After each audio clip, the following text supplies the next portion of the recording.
Well, everyone, welcome back to Storybox Podcast. I'm absolutely thrilled to welcome an absolutely amazing human being, someone that has helped so many human beings in the world. Her name is Vienna Pharaon. Now, Vienna is a licensed marriage and family therapist in the state of New York, practicing out of New York City. After moving back east, Vienna continued her training in Manhattan-based private practice settings and worked with both individuals and couples, as well as individuals who needed structured anger management therapy, which we'll get into today, I'm very sure. Vienna started her own practice called Mindful Marriage and Family Therapy in an effort to expand her approach and help as many people heal and step into their transformation as possible. Vienna is also the relationship expert for Motherly, a platform for millennial mothers who are transitioning into parenthood. She runs singles and couples retreats around the world and leads relationship workshops in new cities every few months. You have a huge audience both on Facebook and Instagram and YouTube as well. Vienna, welcome to the Storybox Podcast. Thanks so much. I know I'm like listening to that. I'm like, oh, there's some updates to that bio. I'm like, I haven't done any workshops in cities in in a long time. Our COVID style here. Like, yeah, we need a little tune up on that. But it's so nice to be here, and thanks for being in conversation with me. I'll throw in later on, we'll just put in virtual workshops or something like that just to fix it. But it's an absolute honor to have you here, really. I've been looking forward to this conversation for such a long time now. Before we dive into your backstory, I usually have one question I love asking all my guests at the start, which is, what does success look like to you? Yeah, it's a great question. I think success for me is living in a sense of ease. I love the work that I do. It's an honor to do the work that I get to do. So I'm one of the fortunate ones who really gets to enjoy sort of the living of day in and day out and the work that I'm constantly doing. And people always say, oh, it must be so hard and so stressful, and, listening to people all day, every day. And, and most of the time, right, what people are sharing, they're not the like celebrations and the joys and all the pleasantries of life, right? People are talking about hardship and trauma and challenges and difficulties. And I always say, like, no, it's not exhausting. It's restorative. And there's an ease, there's an ease in the work. And I think for me, success, if I had to whittle it down to one thing, I think it would be living with a sense of ease. It doesn't mean that it's never hard or it's never confronting. And of course, there are times where I need to take breaks and, get off grid for a little bit. But I would say that I tend to feel like I'm living in ease most of the time. So yeah, that's how I would define it for myself. I love it. There's so much I need to ask you just from that response. Firstly, I want to start with, why do you love what you do in the first place? People's stories are fascinating to me. So I'm a marriage and family therapist. I work with individuals, couples, and families within the context of relationships. The lens through which I see the world and humans and our patterns and relationships and all things is through the lens of family systems. Understanding the systems in which we grew up in, our origin stories. Obviously, there's plenty of things that influence and affect us along the way outside of that, but that is the lens through which I focus most of my work. And gosh, when you get to learn about the intricacies of people's stories, it opens so much up. There's so many dots that begin to get connected. It's like their whole worlds begin to make sense. When I get to hear people's stories, I'm like, oh, like, this is why we do what we do. This is why this is who you're choosing, or this pattern, or this, automatic response, or this involuntary thing that might be happening. my brain works in stories. I might not be able to remember other things, but I can remember people's stories. And it is just the most beautiful thing. It's an honor to get to hear a person's story, for them to share it, to open their world up to me. And so I take that very seriously and with deep care and concern, and consideration, but it just becomes this, like,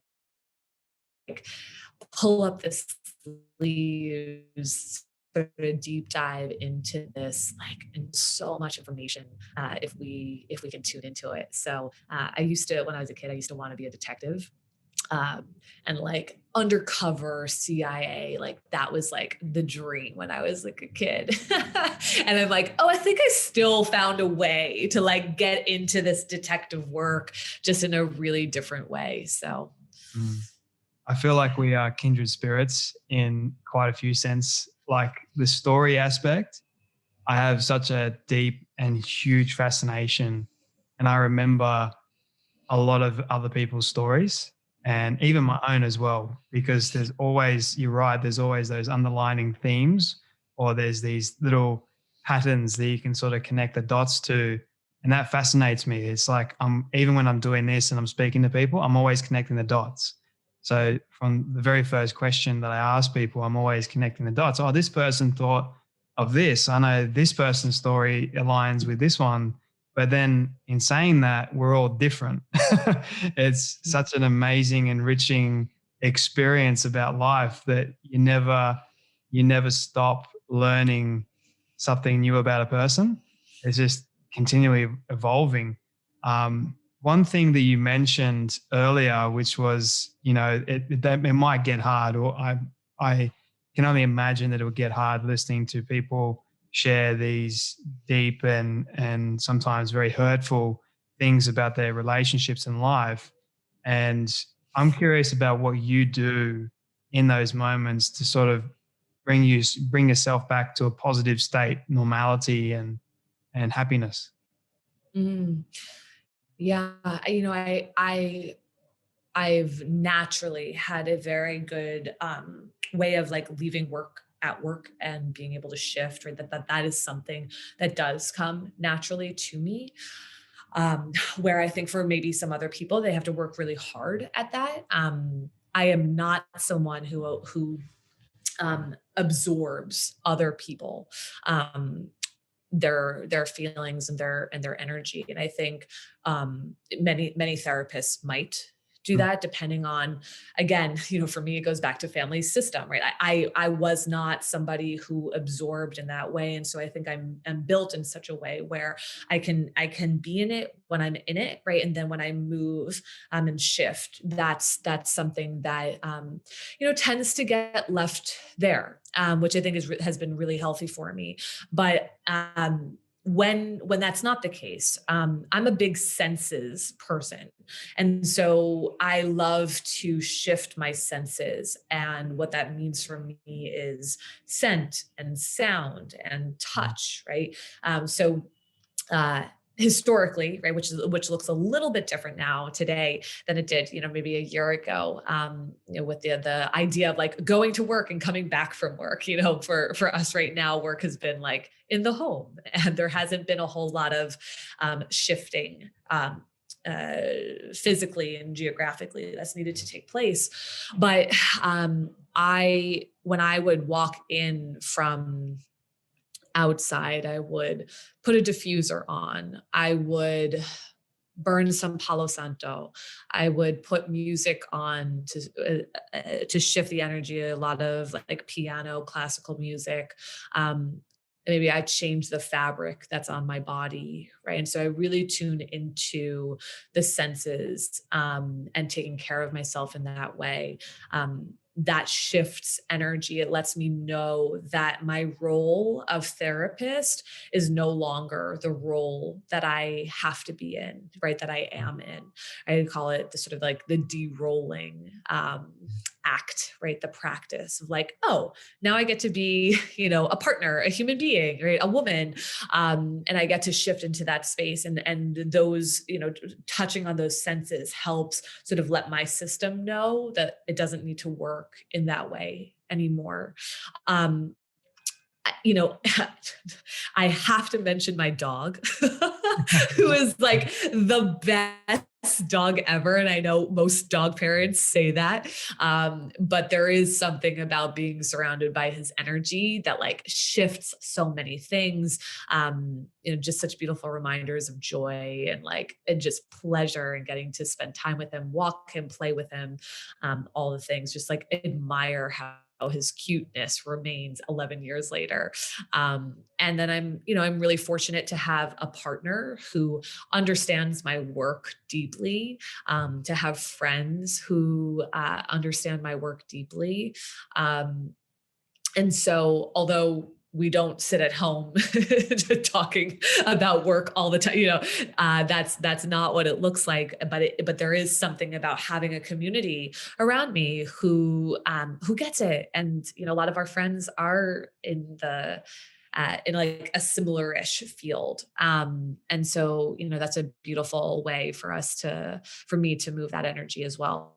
And I love working out. I love moving my body, and that's a nice way to shake some of it off too.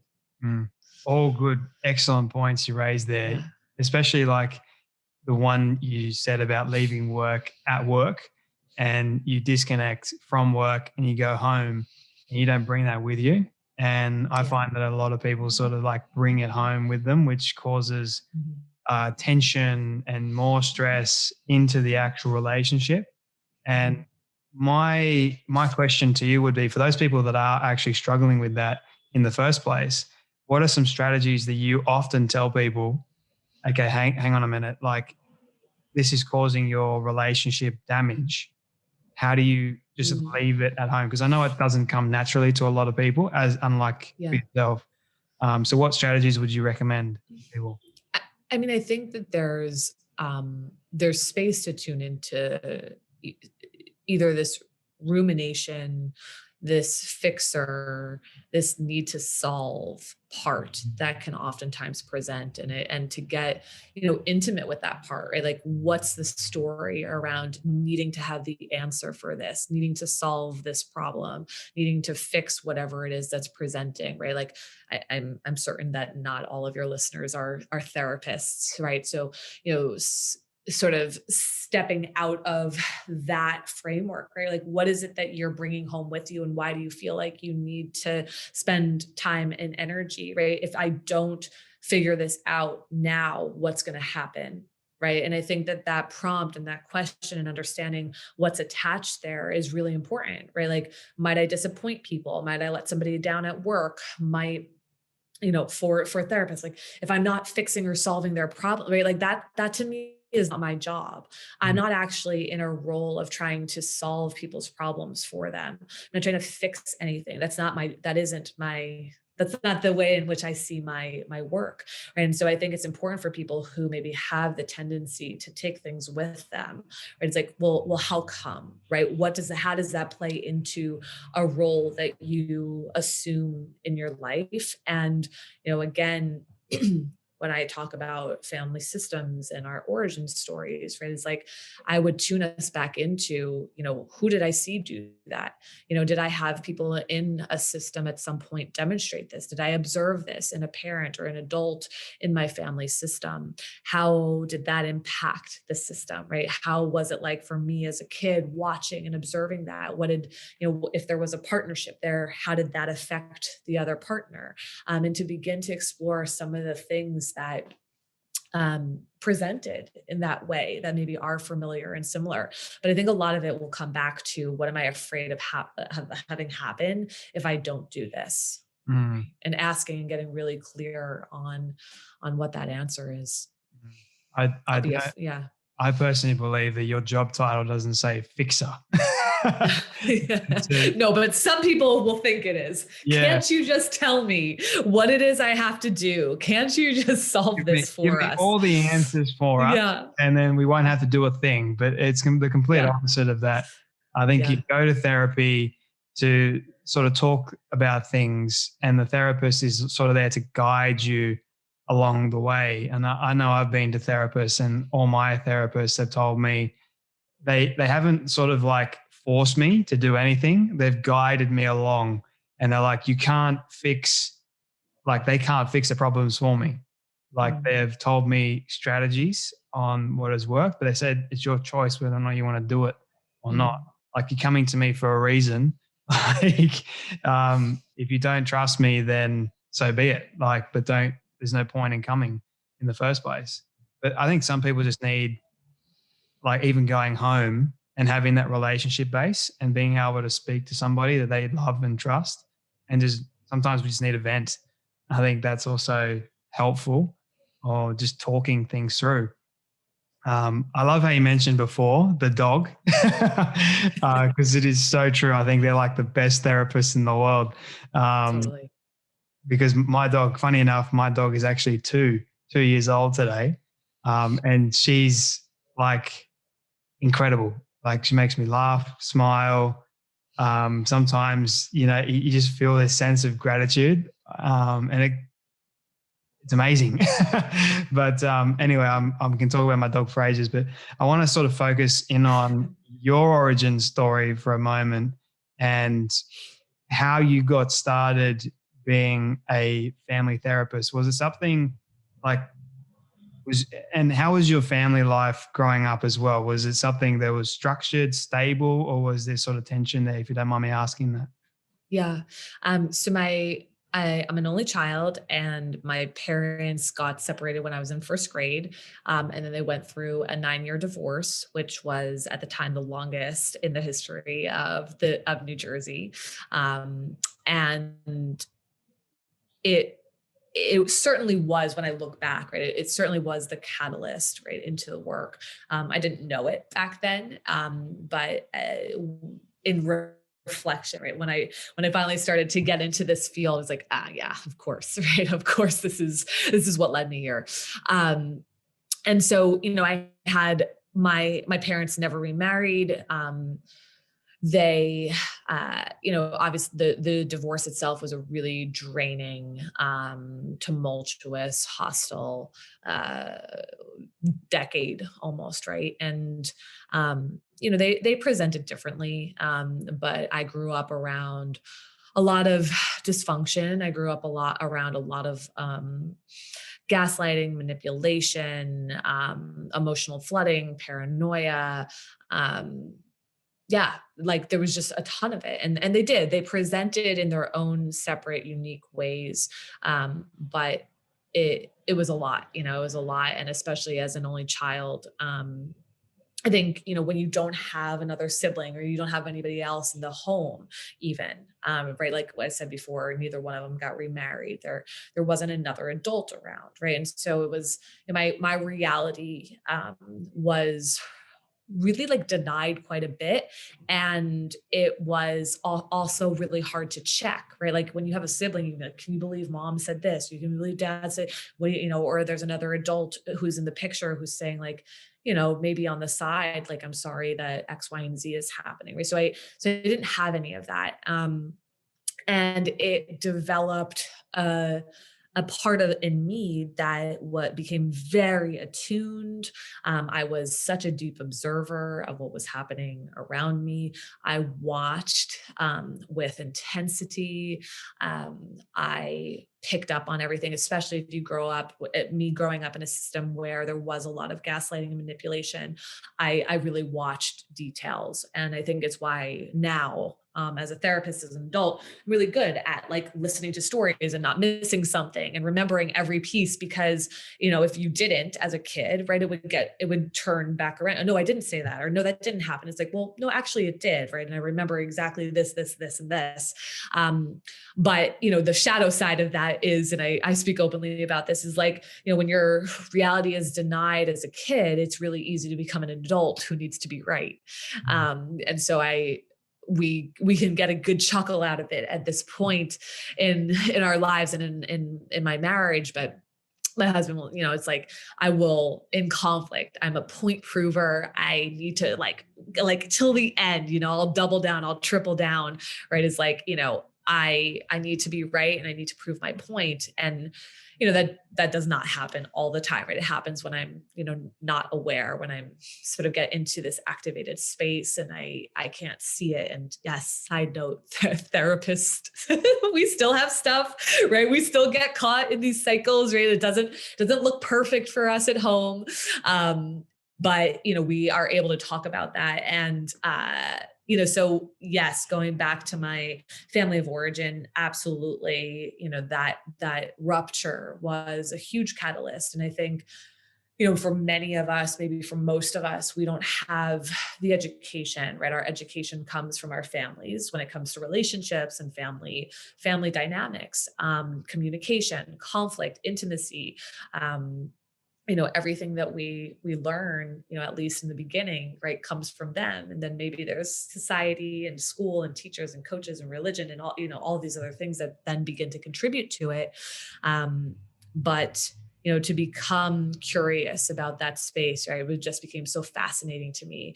And I think I didn't want to recreate what I witnessed. And so I might not have known that right off the bat when I went into grad school, but, I think from a fear-based place, I was certainly, trying to safeguard romantic relationships, right? It's like, I do not ever want to go through something like that.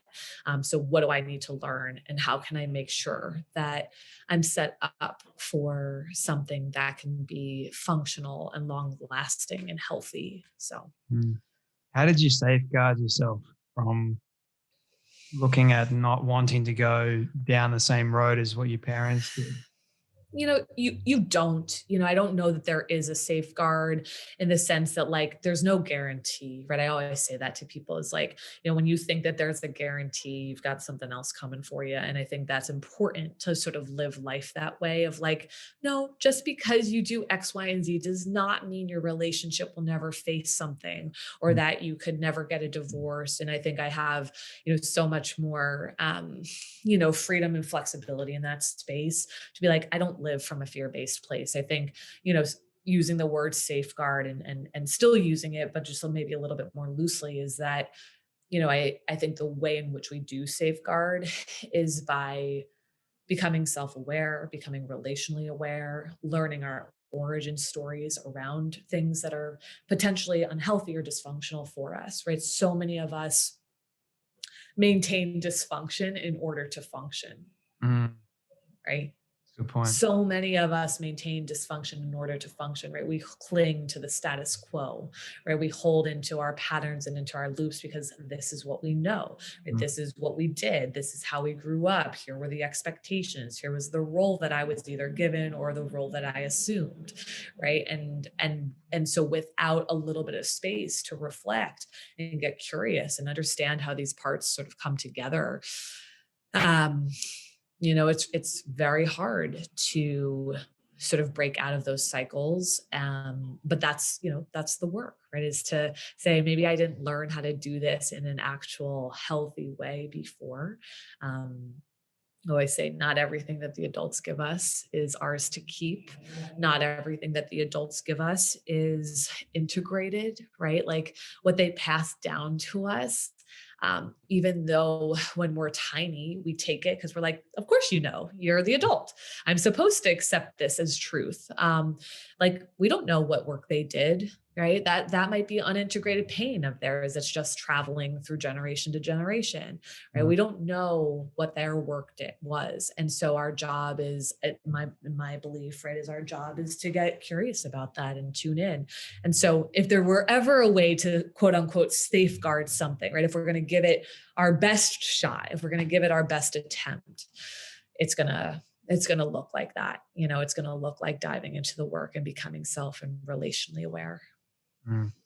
I like how you mentioned we get very comfortable with the negative, so to speak, in our life, and it just becomes our routine. So yet we don't want to get away from it. And I know I struggle with that for quite some time.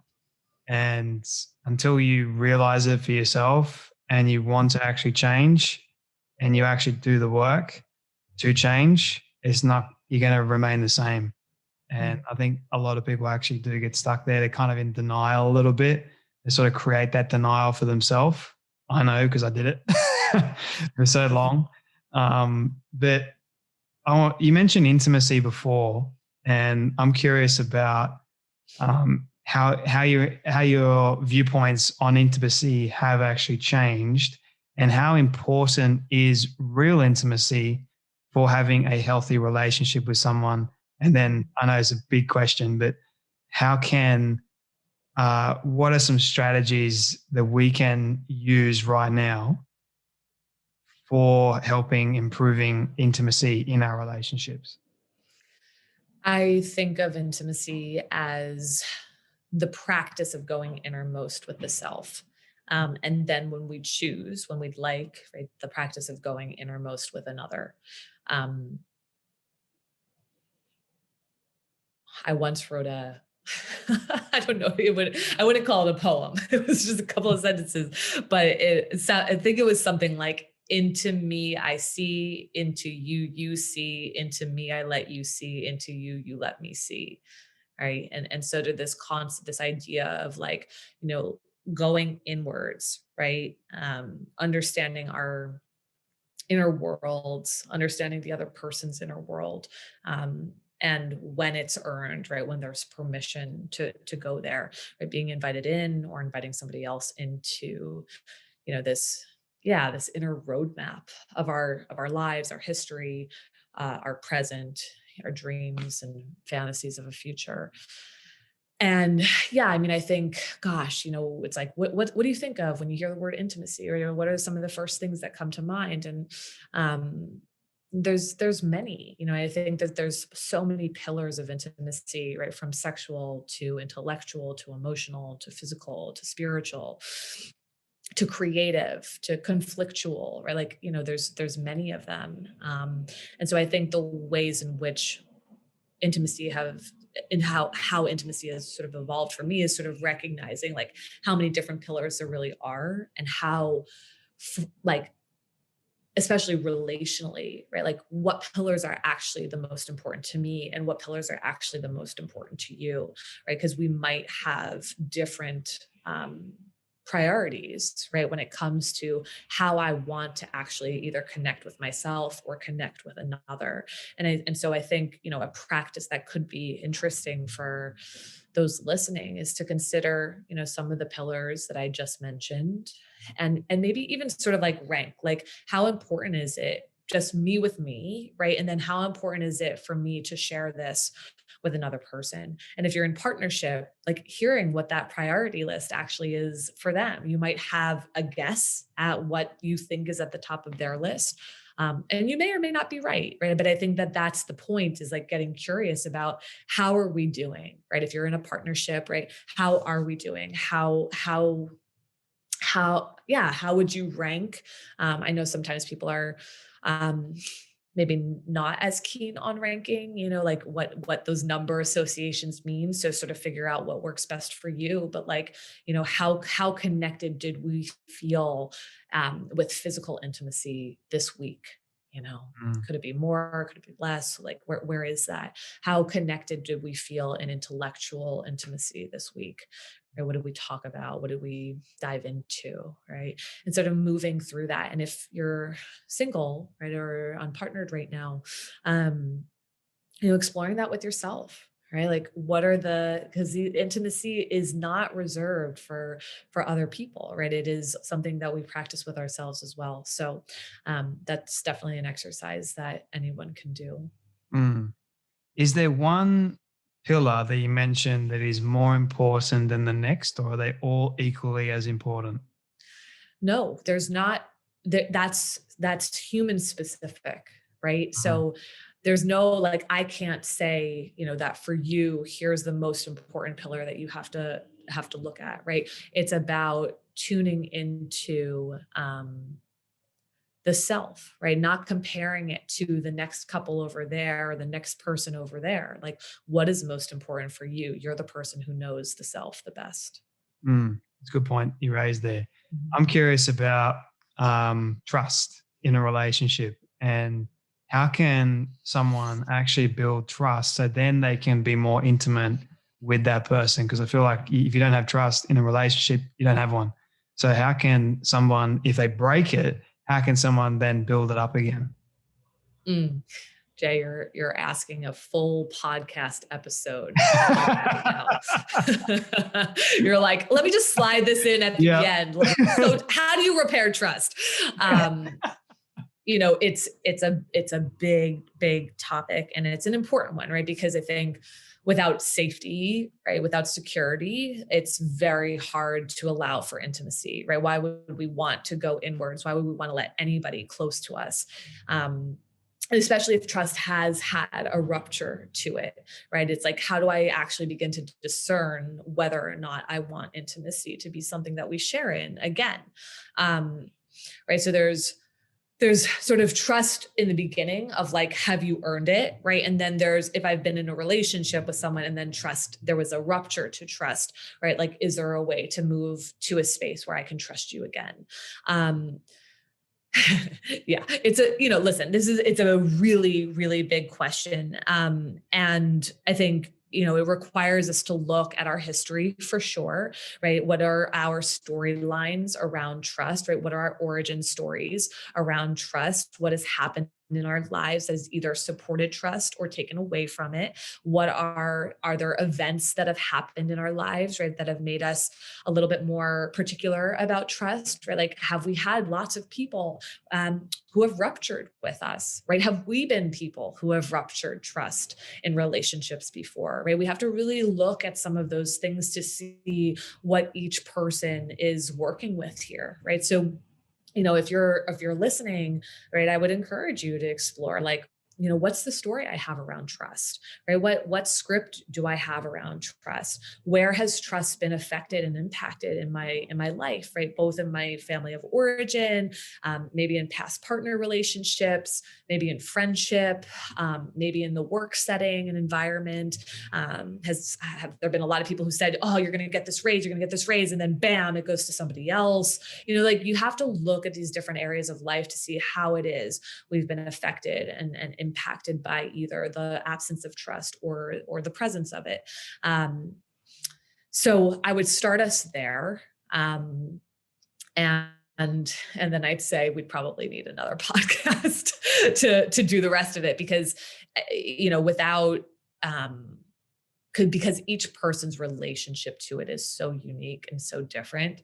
And so it's pretty hard to answer that question in a broad way of like, how does one go about rebuilding it? I think all of you go about it by exploring your own stories with it and exploring what fears you have around what it means to trust. And if you trust, but you get played, what's that look like? And what's that feel like? So those are some places to start for sure.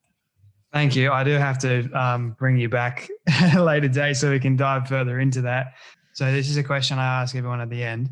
So you've been able to reach the age of 100 and your friends have decided to put together a film for you of everything you've ever said and everything you've ever done. Don't ask me how in the world they got it all, call it magic, but they just did, and they've shown it to you on your 100th birthday. What do you want that film to say and to show about your life? Mm. I would love for that film to display me as a continual student through life, the one who is constantly growing and being challenged and being wrong and learning something new all of the time. And gosh, I would hope that somewhere in that film is also like that I've touched people's lives along the way. And I don't know, the selfishness part, the like, the validation, the affirmation of like the work that I'm doing in the world, impacts people and affects them positively, but that it really has a long lasting impact. Like, I'd love to see how working with me or spending time around me is something that, like, from those conversations, right, from that time shared,